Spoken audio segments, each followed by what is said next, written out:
కేవలం అత్యంత చవకబారు వస్త్రం ఒకటి పెట్టి పాడి మీదకి తీసుకెళ్ళేటప్పుడు ఆ బట్ట కూడా తీసేసి కట్టెల మీద పడుకోబెట్టి ఇంధనం పోసి కర్త వచ్చి అగ్నిహోత్రం వెలిగిస్తే తల దగ్గర నుంచి కాలుతూ వచ్చేసి తల బద్దలైపోయిన తర్వాత కాళ్ళు అరికాళ్లలోంచి నెత్తురు ముద్దలు ముద్దలుగా పైకొస్తుంటే పెద్ద కాడ పట్టుకుని కాళ్ళు పైకెత్తి వెనక్కి పారేస్తే నా ఒళ్ళు అనుకుని మురిసిపోయిన వాడు కట్టెలలో కాలిపోతుంటే జీవుడు పైకి లేచి చీకటి పడుతోందని వచ్చిన వాళ్ళందరూ స్నానం చేసి వెళ్ళిపోతే ఒక్కడే ఉండిపోయానని బెంగ పెట్టుకుని ఏడుస్తుంటే నేనున్నానని ఓదార్చడానికి ఉన్నాను.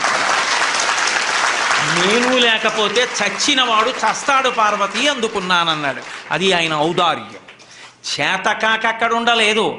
అన్నవాడిని ఓదార్చకుండా ఉంటే తెలిసి వస్తుంది వాడికప్పుడు శివుడు శ్మశానవాచని విమర్శించడం ఏమిటో కాదు. అసలు మీకు ఒక యథార్థ